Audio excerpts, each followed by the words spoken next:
yeah. She was getting pretty mad at old Scotty Poo for being. He's been pretty blunt about his. He's been saying the whole. He's been pushing the whole Star Trek fans mad about Star Trek agenda, right? And she's kind of getting a little mad about that too. Last stream I listened to a couple days ago, I just caught the end of it. That was like 2 days ago or whatever. He was going off about it, and she was pretty upset with it. And he wasn't fucking backing off on it at all. It was right before the sign-offs at the very, very end of this game, and it was pretty tense actually. But he wasn't pulling no punches either. Yeah, right. I'm not sure what her official stance is about Roddenberry, but she doesn't like. I don't think she's.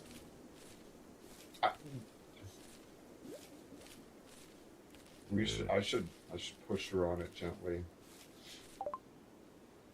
to see what her actual stance is, because I know she doesn't like talking about it. But when push comes to shove, I'm pretty sure she won't like go to bat for him. And she'll say that, yeah, he had some issues in his past. But she doesn't like, I think she doesn't like talking shit about him because it casts shade on the wonderful vision. But,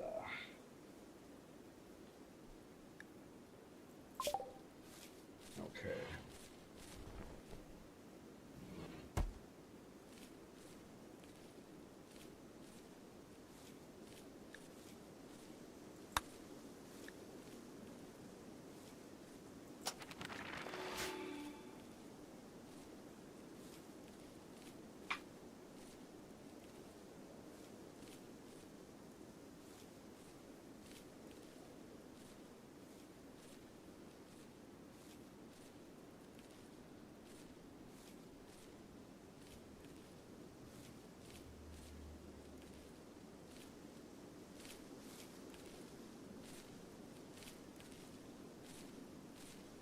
Like, I don't know.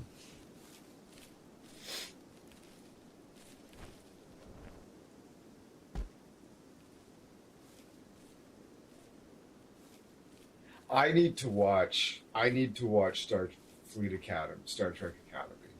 I seen the first episode. Captain Infinity says I might have to check out their conversations. The end of the last stream. Well, hold on. Let me just see if we're doing it. Okay, we're doing it live. We'll do it live. We'll do it live. I'll do the footwork live. I'll do the footwork live. Okay, hold on. Let's just let that run in the background. I can hear it. Oh, actually, I can watch it on the fucking. I can watch it on the OBS output. That's what I'll do. Turn on our desktop audio. Okay. Go. Stop. Let's go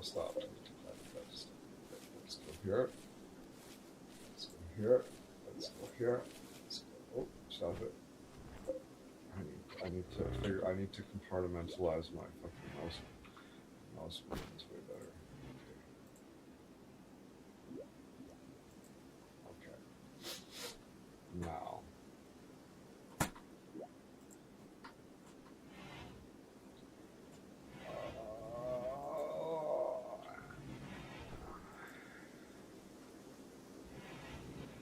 It was this Twilight Zone episode, 191.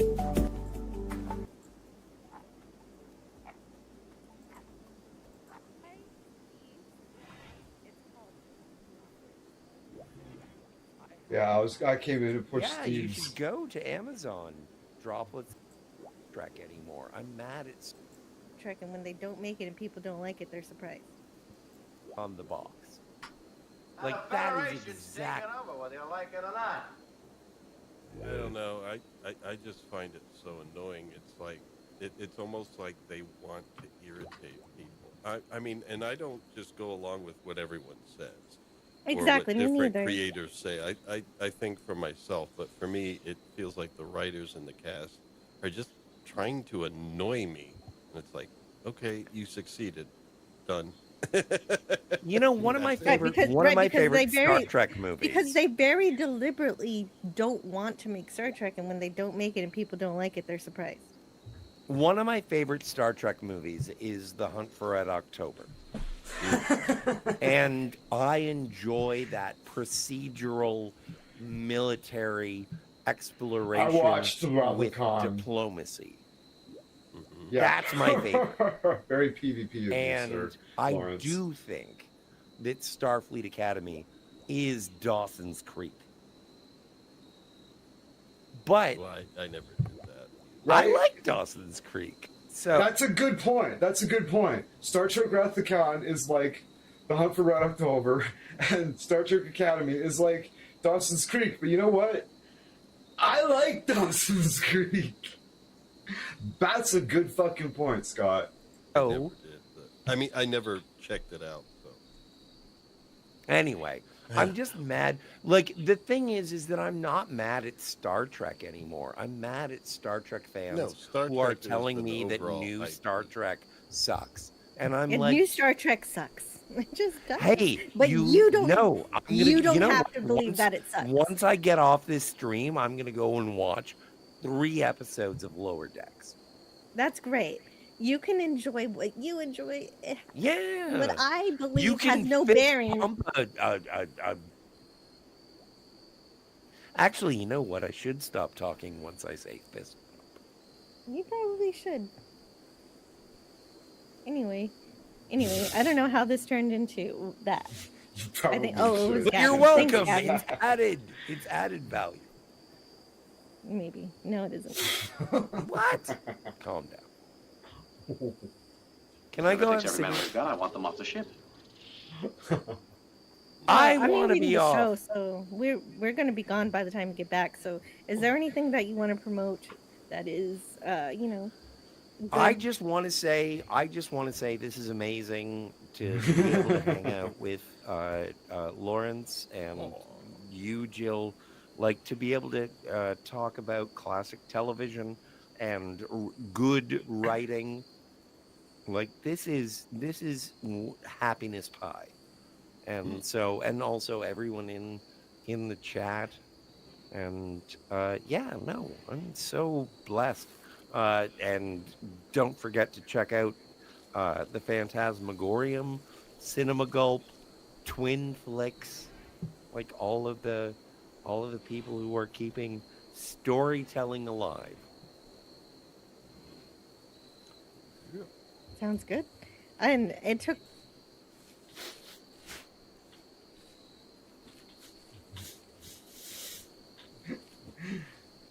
Mildly spicy. When she's like, you probably should, and she posts the clip of having him off the ship and all that. He tells her to calm down. I was like, nice.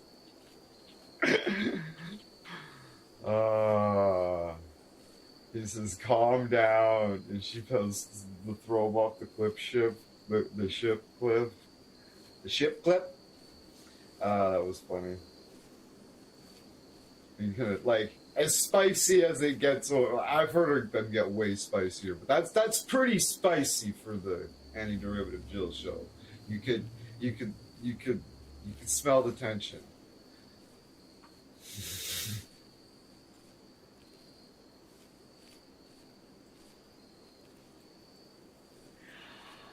And honestly, I was introducing Nemesis of Eden to Star Trek. And I went back and we watched The Wrath of Khan. And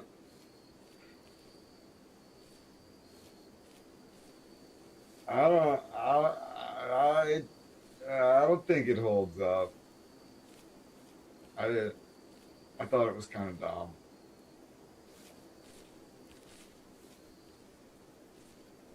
I thought Kirk made a bunch of absolute mind-bogglingly stupid fucking errors. his junior officers were like, the procedures say this, the procedures does this, and it's just so obvious that it's just insanely dangerous. He's just like, let's just keep the shields down, we'll take a closer look. And then it's like, oh, they're powering up the weapons, Captain, we told you. And like, and the guys are like, I don't know how to work the controls on the other ship. And it's like, oh, for fuck's sake, put the shields up. He's like, I can't. It's like,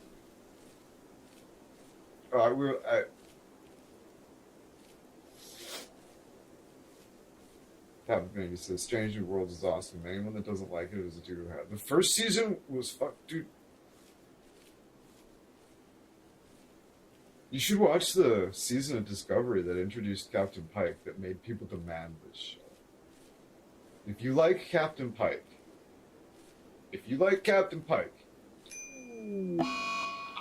I would say, Alty died. Of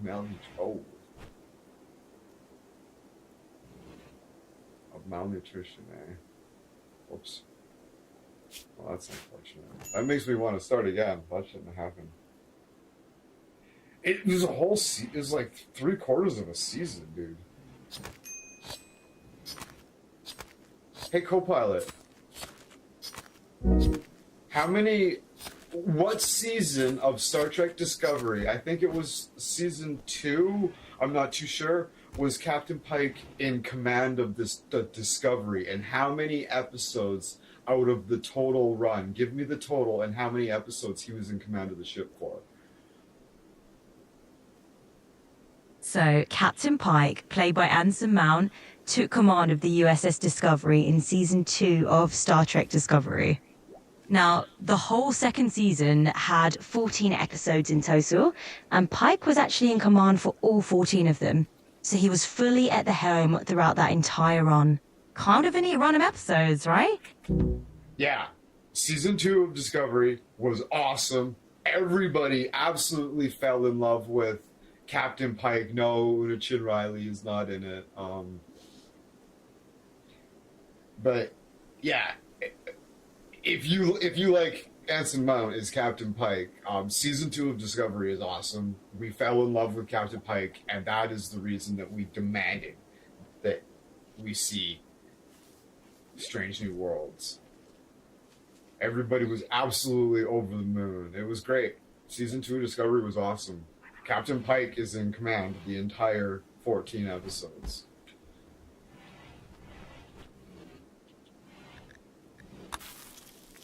If you didn't know.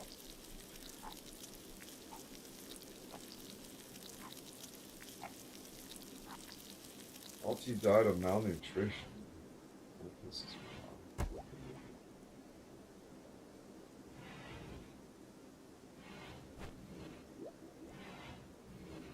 Yeah, it's really good. Star Trek Discovery. I didn't watch all of the last season, but the last season seemed pretty groan-inducing. But for the most part, there's a lot to like there. Like, season 1 isn't as bad as people say it is. It is really dark, and it is kind of like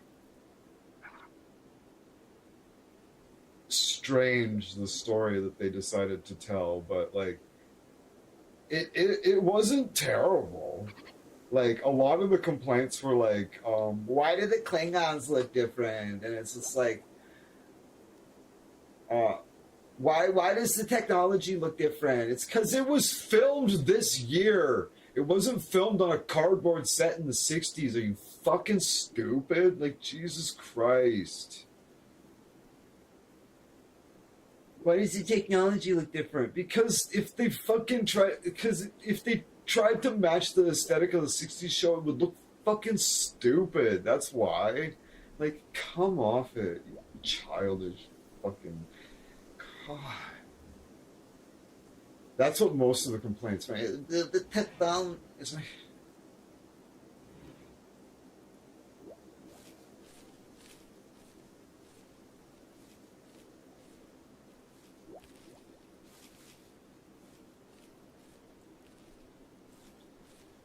There has no, I'm really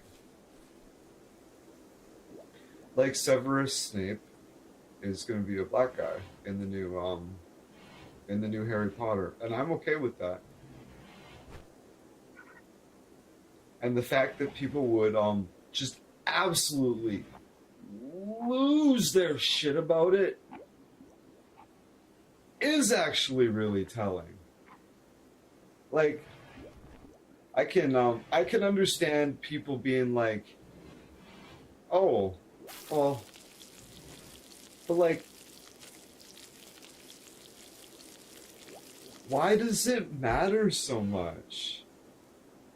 And then people are like, well, because in the book it specifically says, and I just want it to be just like it's like,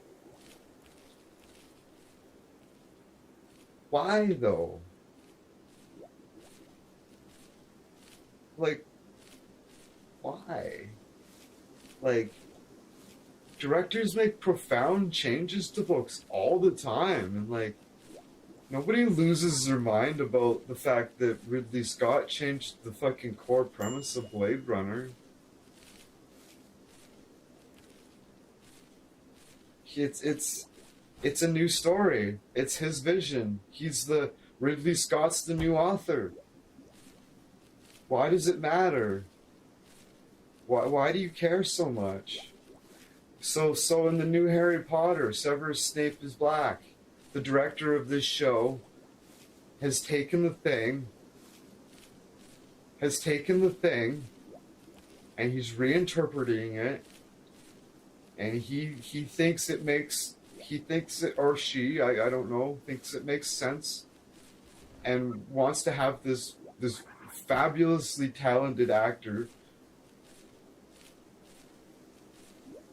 who they think's gonna hit it out of the fucking park to play this role, and he happens to be a black guy, and that's the new vision for the character. And why the fuck do you care so much? Well, if we took Blade and recast him as a white person, that's fucking different. And they'd be like, why? Why is it different? Listen, if you don't understand why that's fucking different, that's profoundly problematic.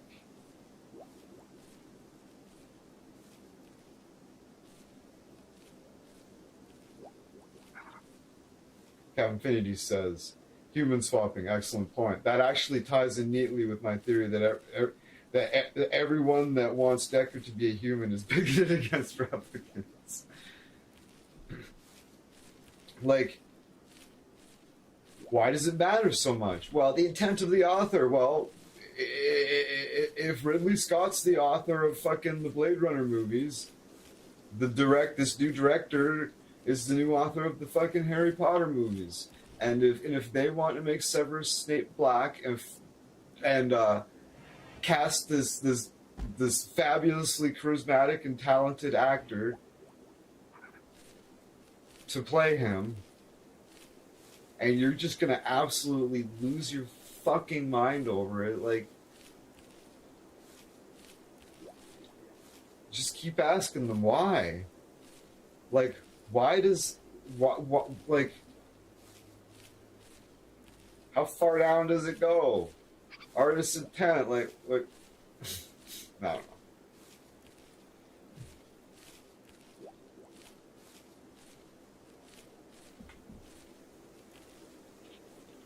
Excellent parallels. Yeah, like why do you?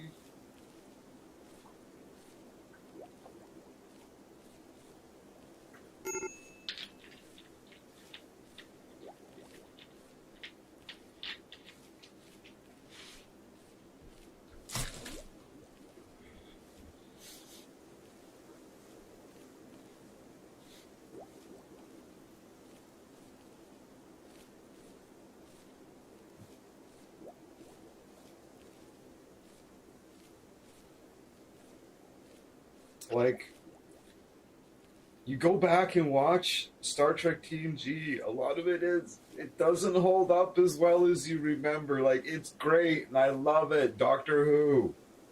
It's great and I love it, but man, you gotta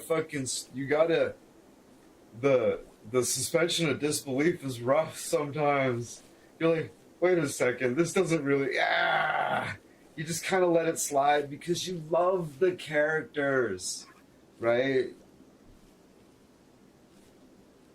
Captain Infinity says, whoever buys the rights to Captain Infinity, if they make him half Chinese and half Philippines, then good for them. Yeah, like, right? Hire a talented actor. Like, make sure the writing's good.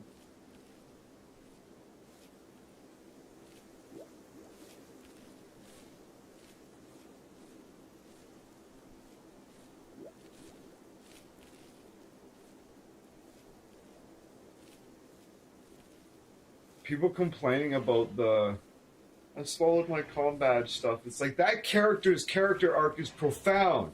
Is profound.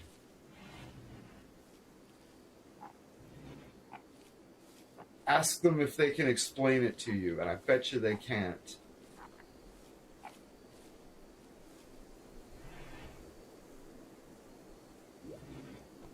That character's character arc is profound and one of the best and deeply emotionally charged and like well written aspects of the fucking entire show. And they're just gonna they're just gonna take this silly little throwaway comedy moment and just make that their entire character. It's like, well, yes, that happened, but it makes sense for their character. Because they're right. It's like, and they have a profound character arc that is very well written.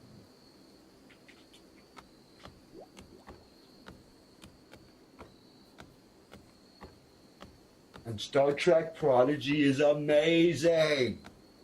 Nobody's watched it. It's a tragedy. It's so good. It's a kid's show. It's made by Nickelodeon. It's a dark kid's show. It goes hard.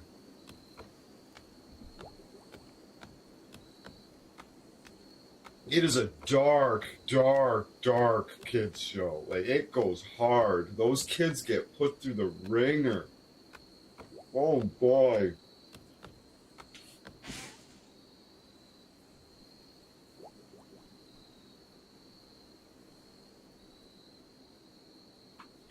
Oh boy. Time of Mock, what I think it's called. Jesus Christ. It's so sad. Oh. Oh. It's a heartbreaking episode. It goes hard. Prodigy is awesome and very much worth watching. Nobody's seen it. All modern Star Trek sucks.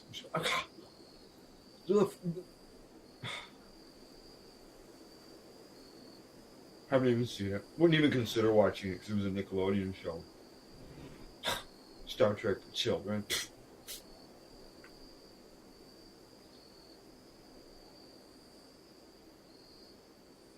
You get a couple episodes in, you're like, oh, this is heavy. I wasn't expecting it to be this heavy.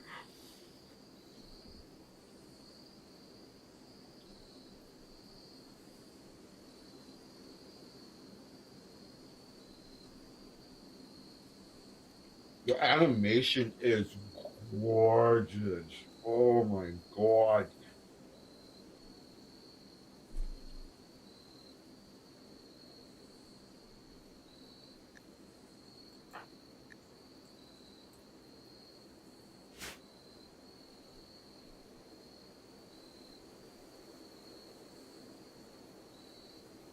It's just some of the most stunning animation you'll ever see.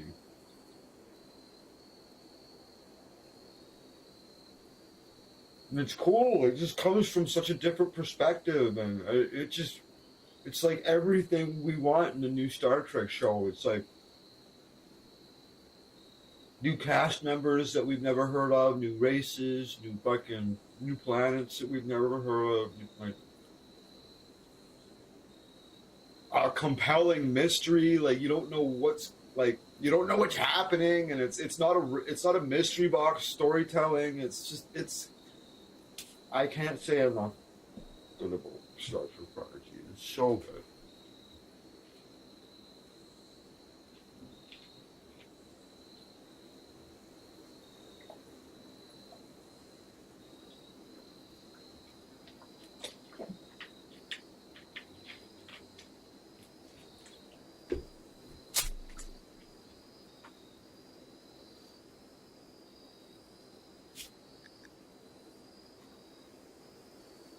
Oh, there's nothing I could have done. Okay, I don't feel so bad about it. They won't do wardening.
All the rods.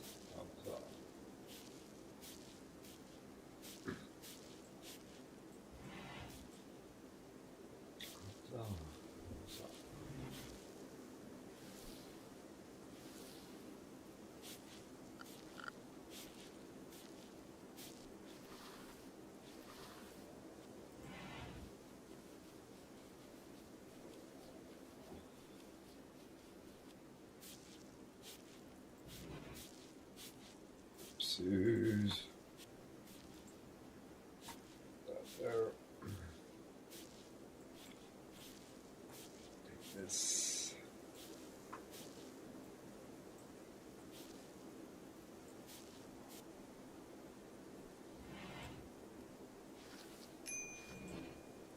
What?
Pew, pew.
dog and says, "Oh, just pulled a tick from my cat," and its head was still, "Oh, Joe."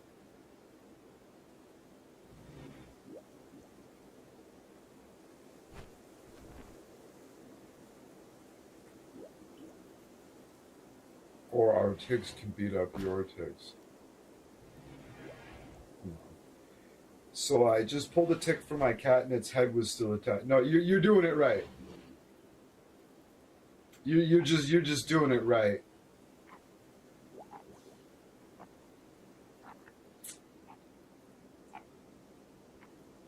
Yeah, it's rough.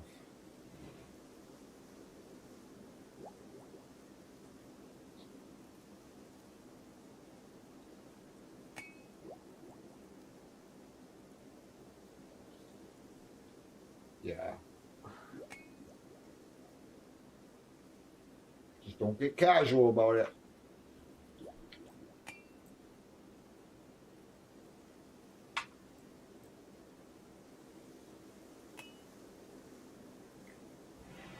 It's probably because you're catching them really early, right?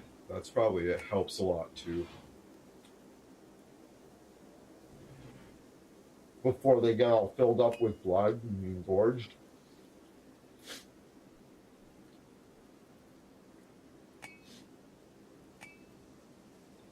That's probably the biggest thing.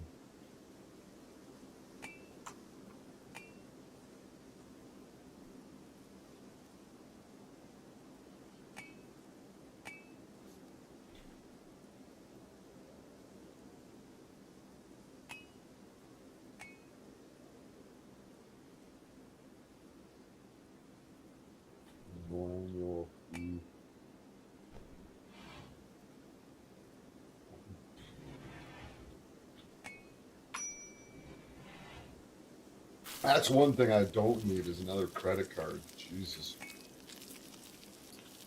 One is fine.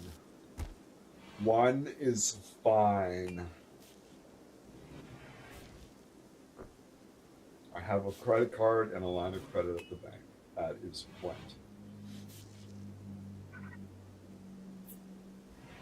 Just silly.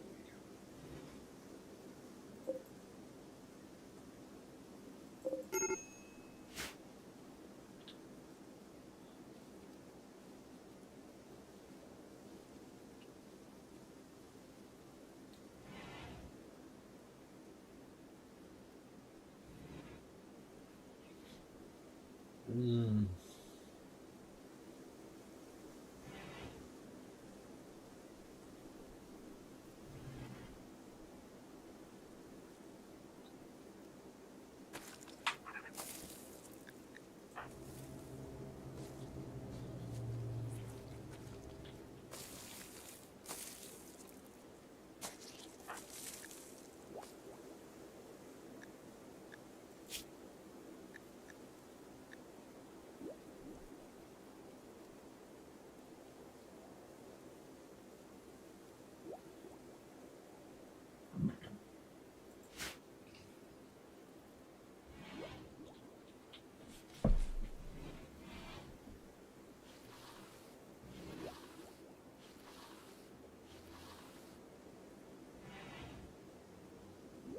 Okay, I'll look for it.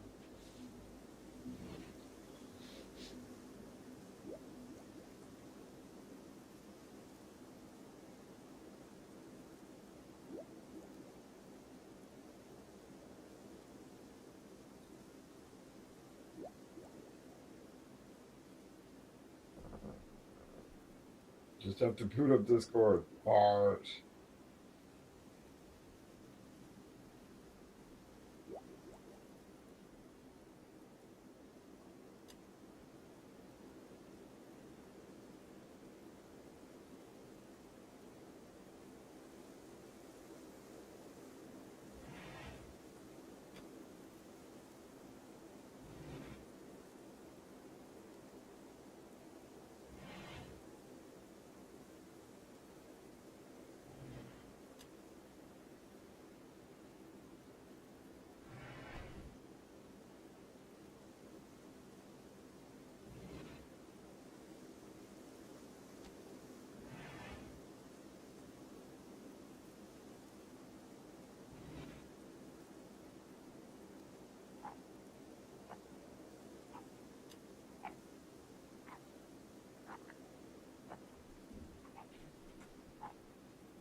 Oh, Jesus.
Yeah, well, it's like, well,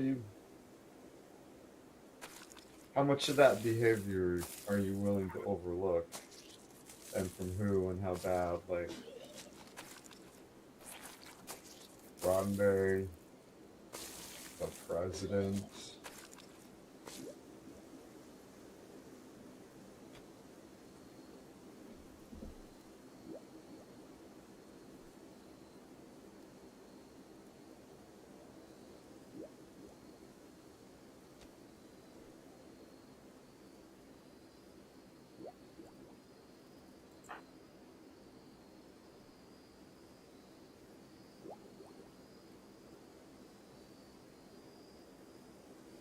Yeah, three very weak, as per my DM, three very weak sauce dudes is enough to shift my thinking.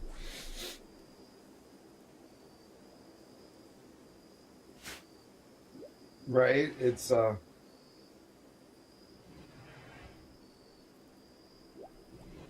it's a cognitive dissonance thing that's just like, it's really, really hard to like, be like,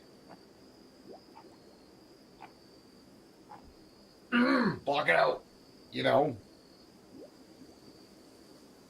Whereas I gotta give PD York credit. PD York,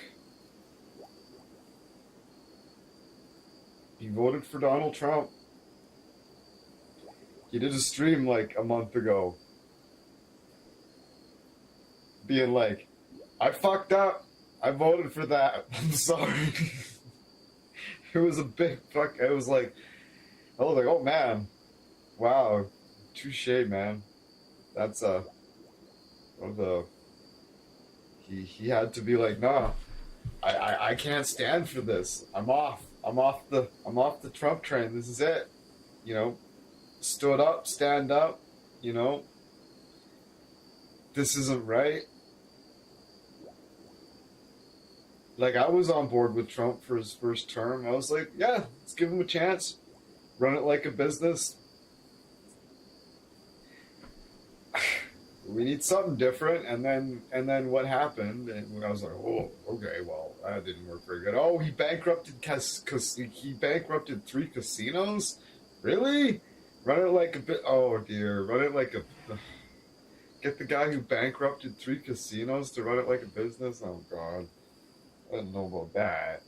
And then all the stuff, and then all the shit came out, and it's like, fuck. But everybody's, yeah, just couldn't accept. Couldn't accept. But I get it though. I get it. At the risk of being like insanely political, I should play something in the background. It's not like, it's not crazy, it's not controversial. It's just like, people on the left kind of, his business is bankrupt. That's been part of his business. Sam Harris on the appeal of Donald Trump.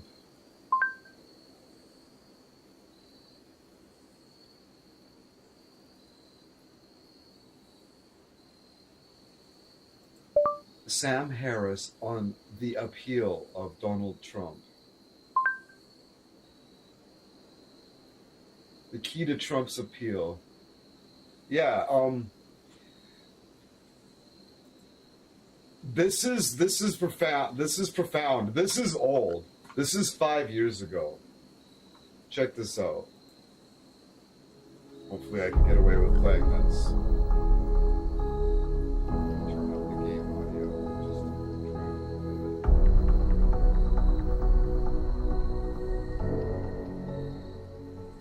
just Sam is just baffled. I'll leave it to Sam here. We'll pause it in this while we make sure. Welcome to the Making Sense podcast. This is Sam Harris. Okay, well, it is the day before the presidential election, and I don't know why it has taken me this long to understand this, but you be the judge as to whether this should have been at all hard to understand. As all of you know, I've been struggling for years to understand how it is possible that nearly half of American society admires, or at least supports, Donald Trump. I've spoken with Trump voters in search of illumination, but illumination never came. For instance, I had Scott Adams on my podcast to explain this to me, and he described Trump as a master persuader, perhaps the best he's ever seen.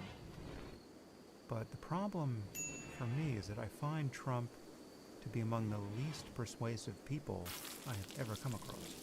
Whenever I see him speak, I see an obvious con man and ignoramus. In fact, Trump seems to be so unaware of how people like me judge a person's credibility that his efforts to appear credible, such as they are, always make him look ridiculous and even deranged. So the claim that he's a brilliant persuader makes about as much sense to me as the claim that he's a model of physical fitness would. Right? In my world, the claim can be disproven at a glance. And yet one thing is undeniable, right? Half the country views him very differently. Now, until a few minutes ago, I had more or less reconciled myself to never understanding this. But I believe at this late hour, on the very eve of the 2020 election, I have discovered a significant part of Trump's appeal. In particular, I think I finally understand how he is supported because of his flaws, rather than in spite of them. That really is the key. How are all the things I find despicable in him not merely things that people are willing to overlook, but reasons in and of themselves why people support him? Okay, that's what I didn't understand until this moment. Now, I have repeatedly described the man's flaws on this podcast. To my eye, he lacks nearly every virtue for which we have a word. Wisdom, curiosity, compassion, generosity, discipline, courage, whatever your list, he's got none of these things. But his supporters know that. And he's a paragon of greed and narcissism and pettiness and malice, real malice. I mean, this is a man who wears his hatreds on his sleeve. And he will suddenly revile people who he claimed to admire only yesterday. So while he demands loyalty from everyone around him, really above all else, he is an amazingly disloyal person. All of this is right on the surface. So his appeal has been a total mystery to me. But I believe I have now solved that mystery. Again, I don't know why it took me so long, because many of these thoughts have been in my head since the beginning. And I've certainly heard people describe some parts of this picture. But the whole image just fell into place for me.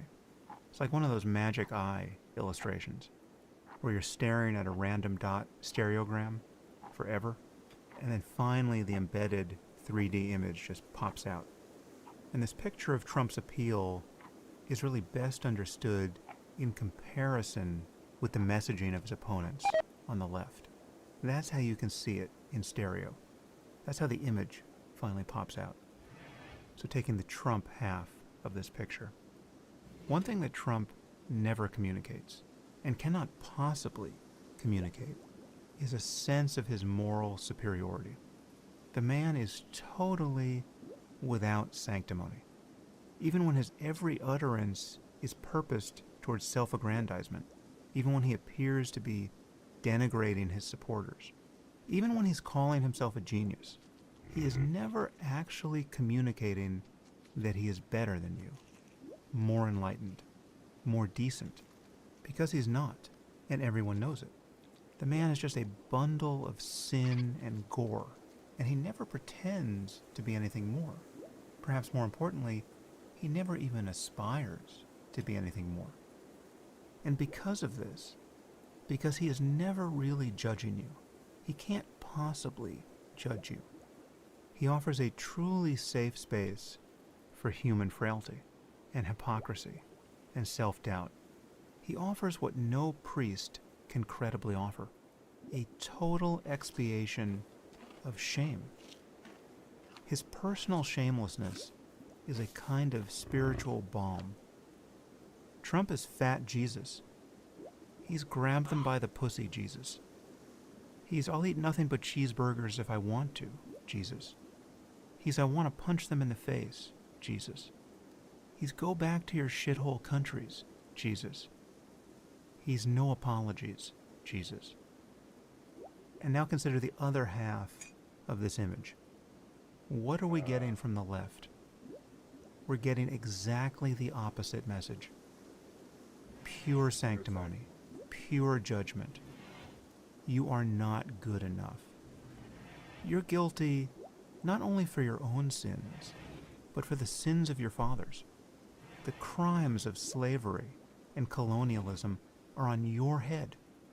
And if you're a cis, white, heterosexual male, which we know is the absolute core of Trump's support, you're a racist, homophobic, transphobic, Islamophobic, sexist barbarian. Tear down those statues and bend the fucking knee. It's the juxtaposition of those two messages that is so powerful. Now, I'm sure many of you have understood this before me, but for whatever reason, this image just became crystal clear. Needless to say, everything I've said about Trump previously still stands for me. I consider him to be terrifyingly unfit for office. And I consider most of his personal flaws to be public dangers. I think because of who he is as a person, he has harmed our politics and diminished our standing in the world to a degree that might take decades to repair. This was 5 years So ago. I sincerely This was hope we recorded rid 5 ourselves years of him ago. tomorrow.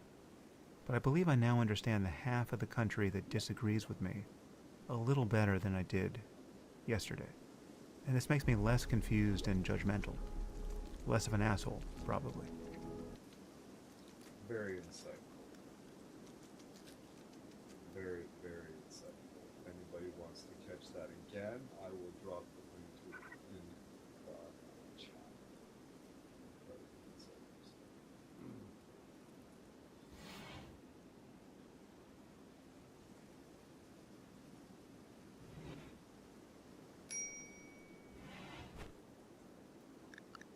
Yeah. All of this is on the surface. He has none of these virtues. Like, yeah, right? What's coming from the other side? Pure sanctimony. Pure judgment.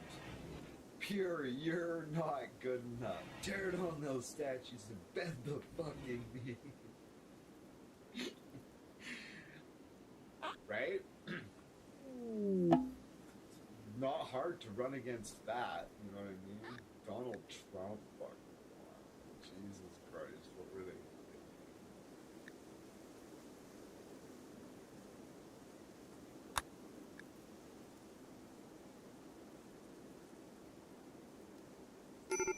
And,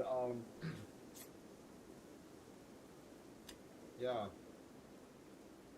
Running Kamala Harris against Donald Trump was a strategic failure. They only ran her against Donald Trump because they were terrified. Their own fucking party, the Democrats, would have crucified them if they would have replaced the black woman with the white man to have a chance of actually winning.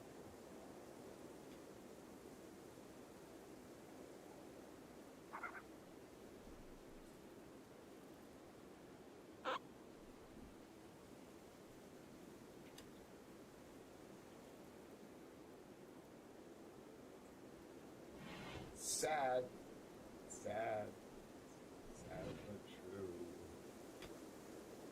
And what's really sad when you see a pickup truck with fucking American flags on it, and now you just assume the worst. It's like, what happened?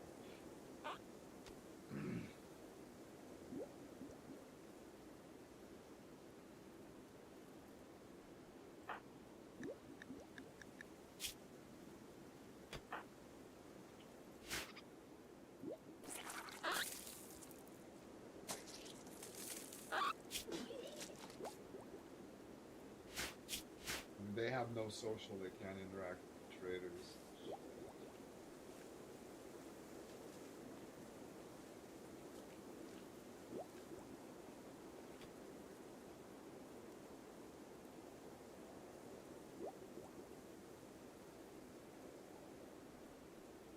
A spiritual ball. All of this is right on the surface.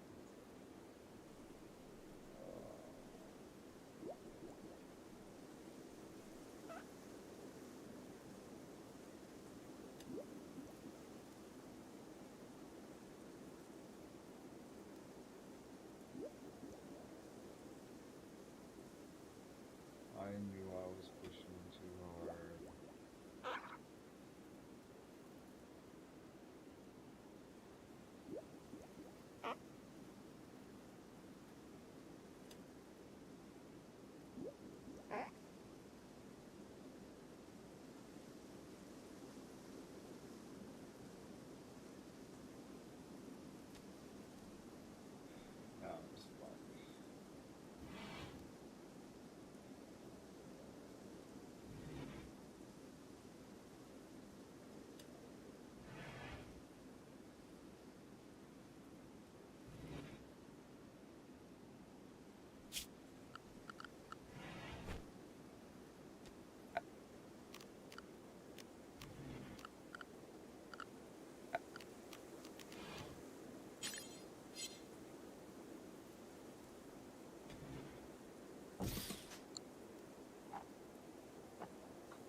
Anthropomorphic vermin? Not sure what you mean. What do you mean?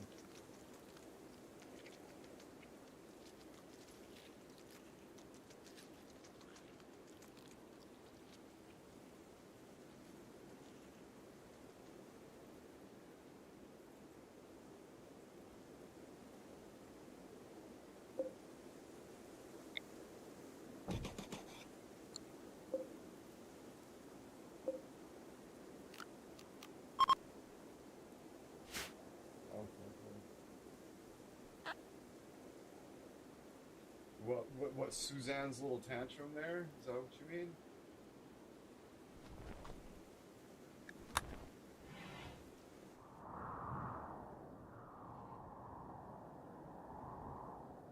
The Boomalopes. So.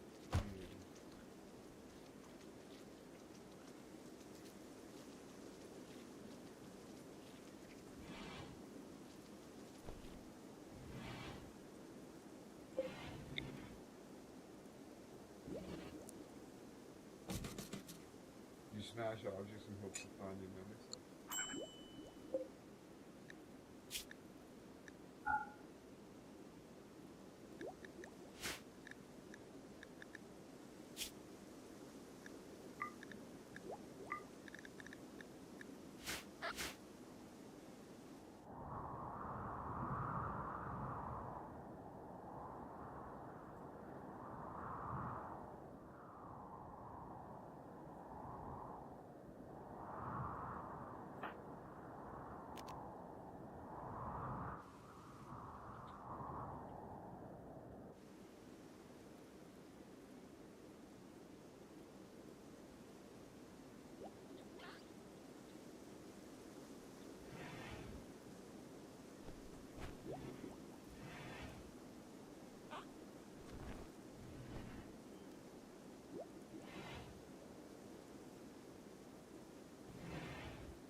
fucking frustrating. I've not figured out how to, like...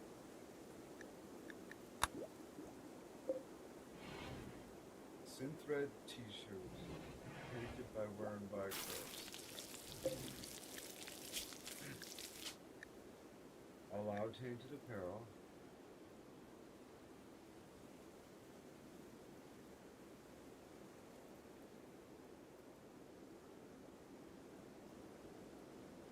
T-shirt, like...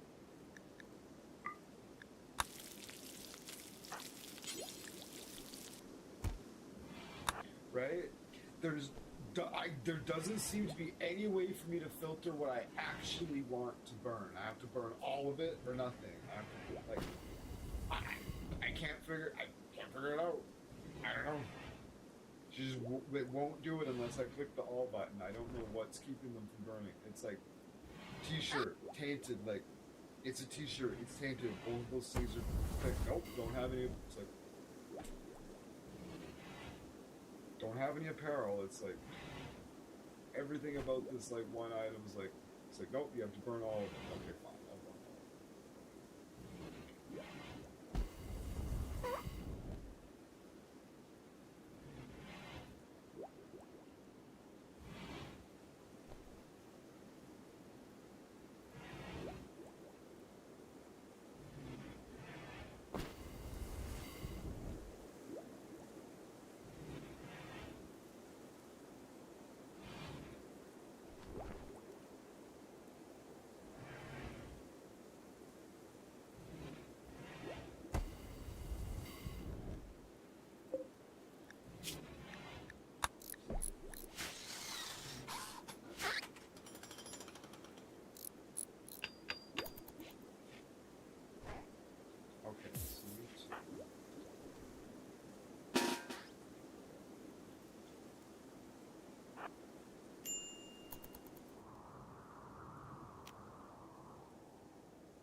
too, yeah.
he's not dead? What the fuck? He's gonna die.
Oh,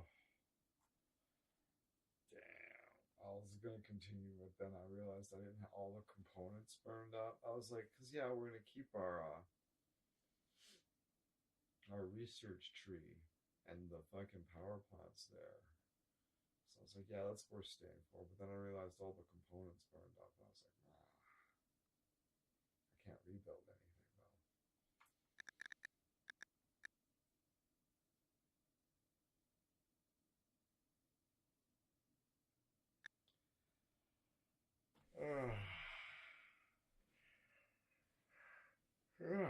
Leather's got like 7,000 subs. Like, you really should stream or do something with that. That's I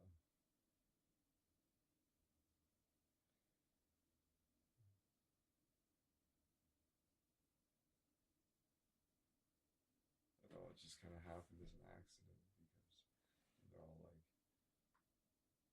weird meme subs, but like it's just from something that doesn't make sense. It's just this weird video that got like 12 million views for unknown reasons.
Boreal Forest. Are these guys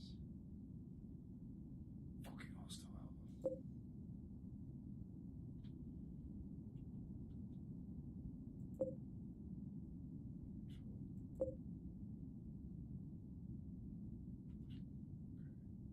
So, right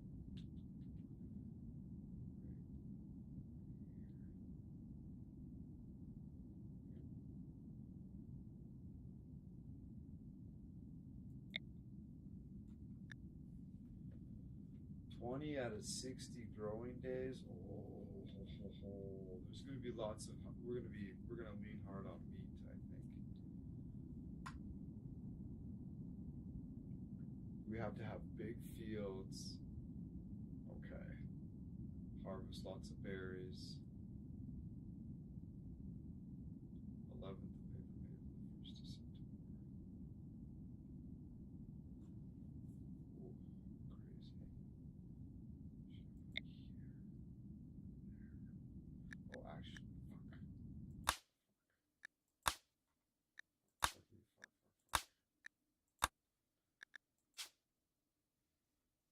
Why won't?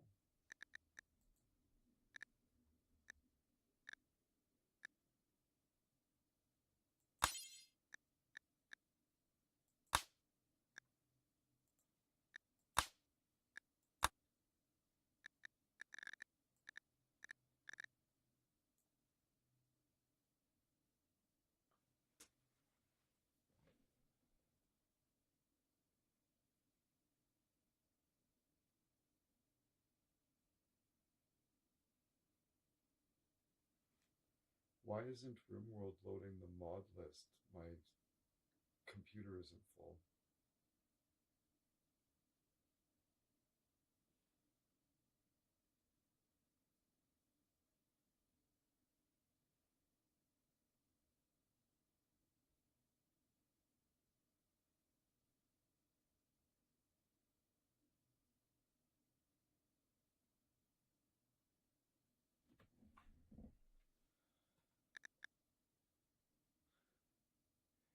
So subscribe to any small new mod. This action forces Steam to wake up and download all pending. Okay. Workshop. Clean command bar. Okay. This is a lightweight UI overall design for players who manage squads.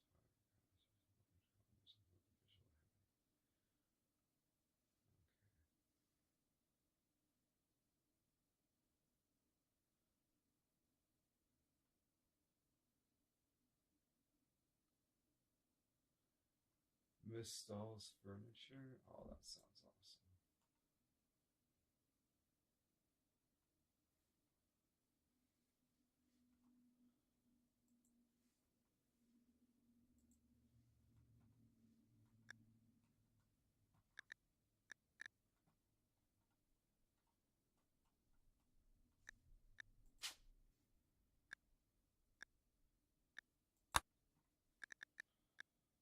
So we're going to quit to OS. We're going to go here. We're going to close Steam completely. We're going to open Steam. We're going to go to Rimworld. We're going to properties. We're going to install files, verify integrity. This shouldn't take very long at all. Oops, it's done.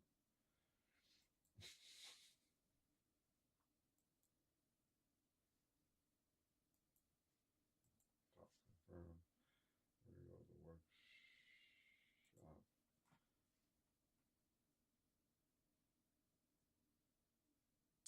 Nice plants menu.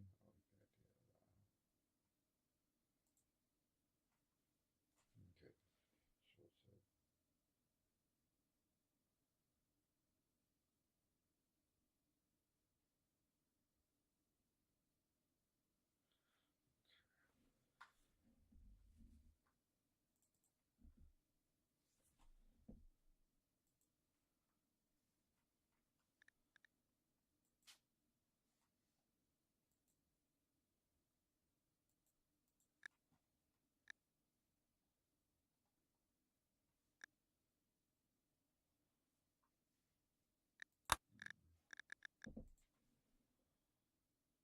Short set. Let's go.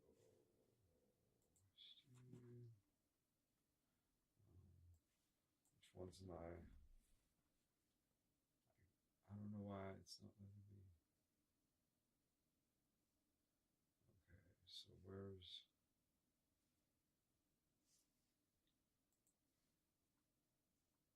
All right.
sucks ass. How come Rimworld won't download my mod list? Sucks.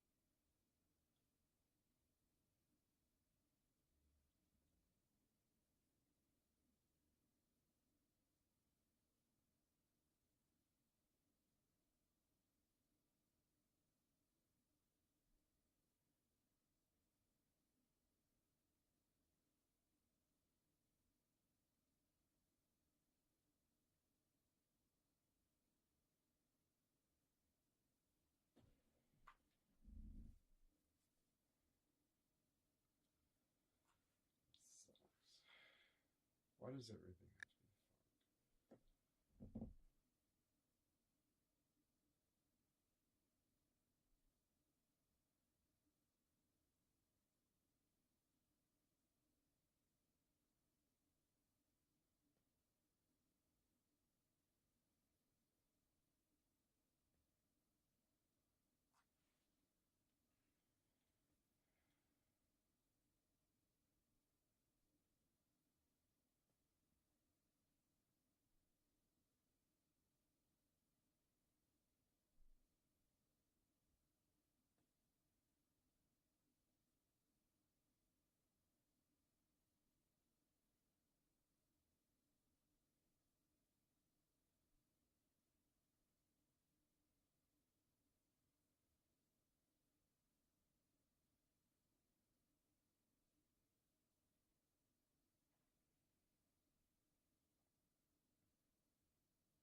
We're having some. Our mods won't load. I don't know why. It's fucking making me really mad. And it's making me sad, actually. Really fucking sad.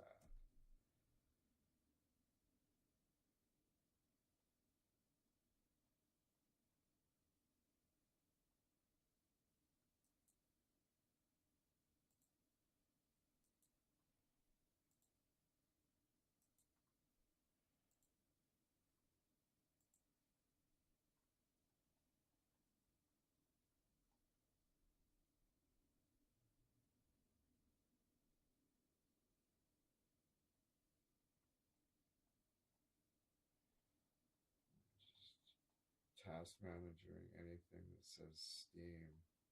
Should try to get it to reboot. It's fucking bullshit. It's bullshit, I tell ya.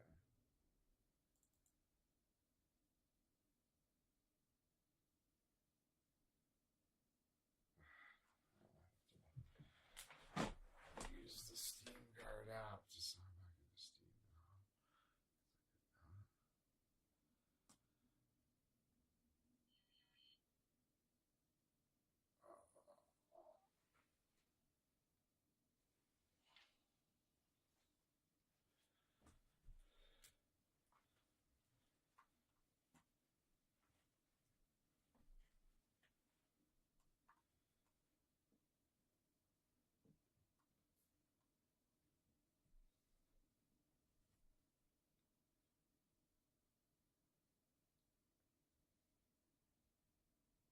Cautiously optimistic, but I'm fully expecting it not to work.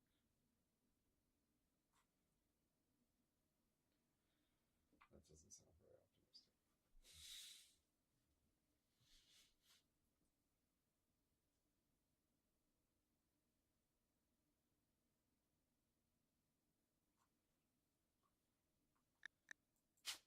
Oh, it did work. Amazing.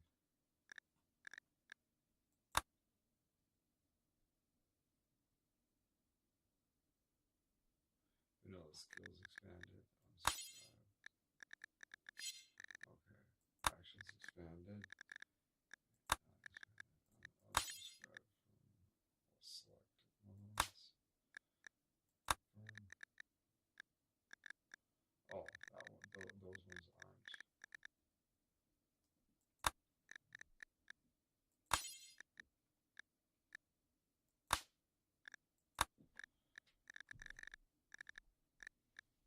Nice.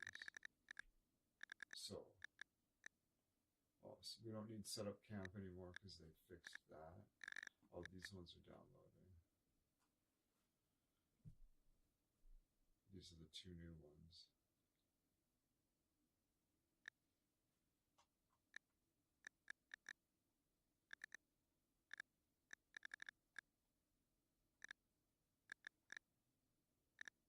Animal traits system.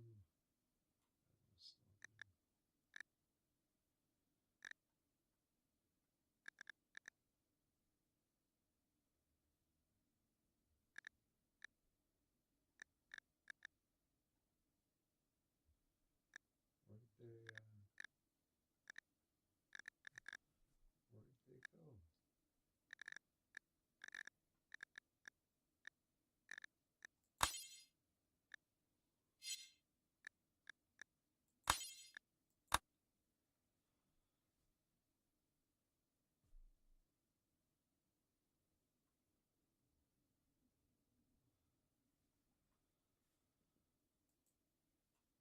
Oh, I should just be.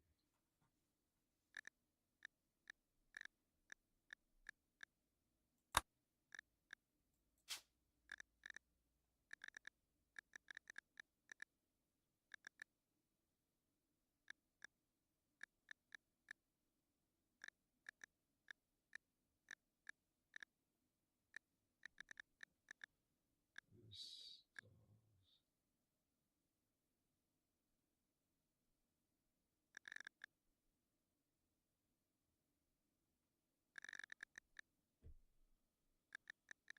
Huh. Oh, there it is. Installs furniture. And what was the.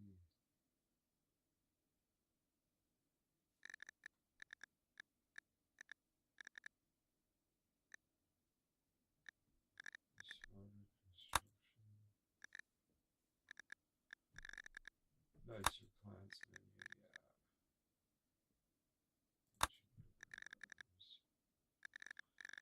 Auto sort.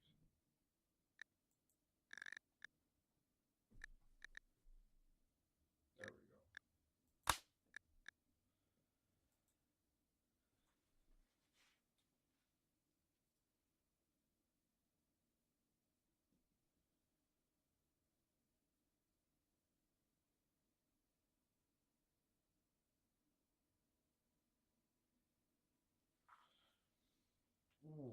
Cool.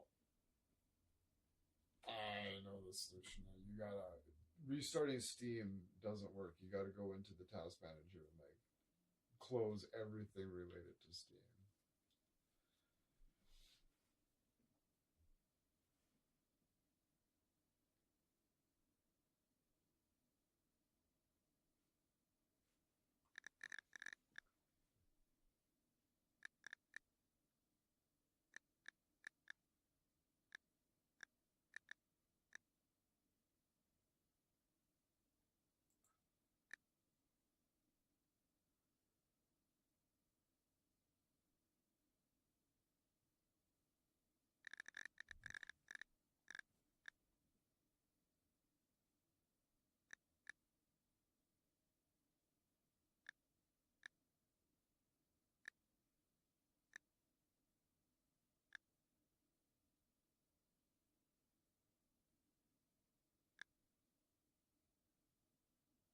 Keep on main tab. Main tab. Weird. Okay, well, whatever.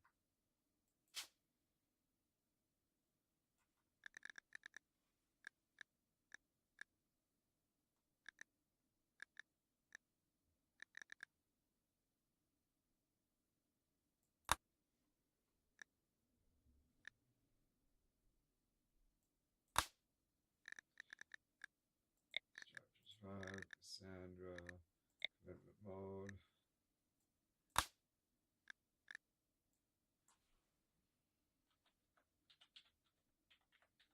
Ornithonungus.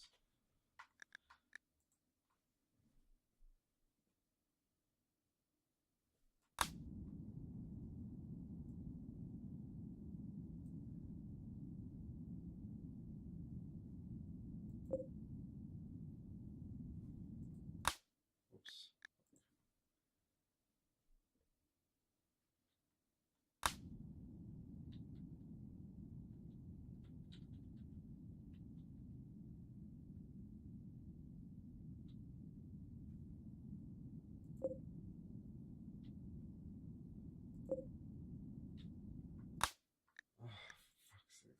stop doing that. Oh dear.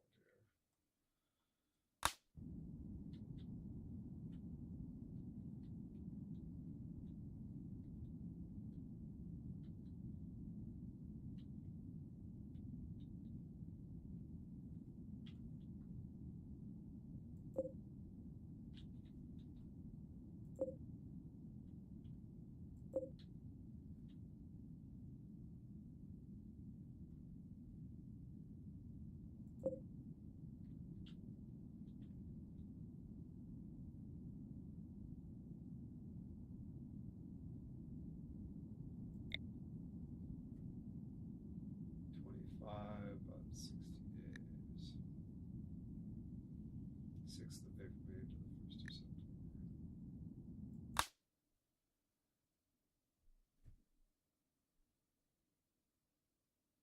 We're just going to roll with. We've got a medieval doctor. We're going to receive a patriot. Oh, Jesus.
that's the thing. So that's the thing. The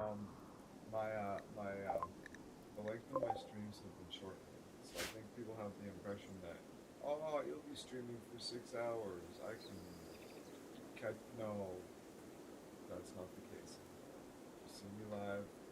Don't assume I'll be streaming for like all day like I used to. Streams are like, more than 4 hours. Like most of the time they're around.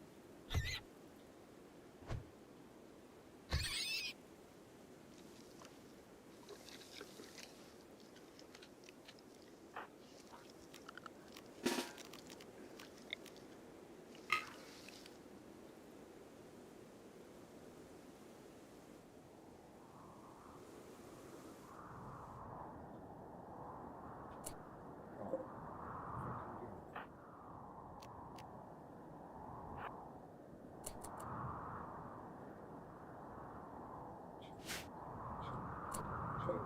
Chill.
Okay.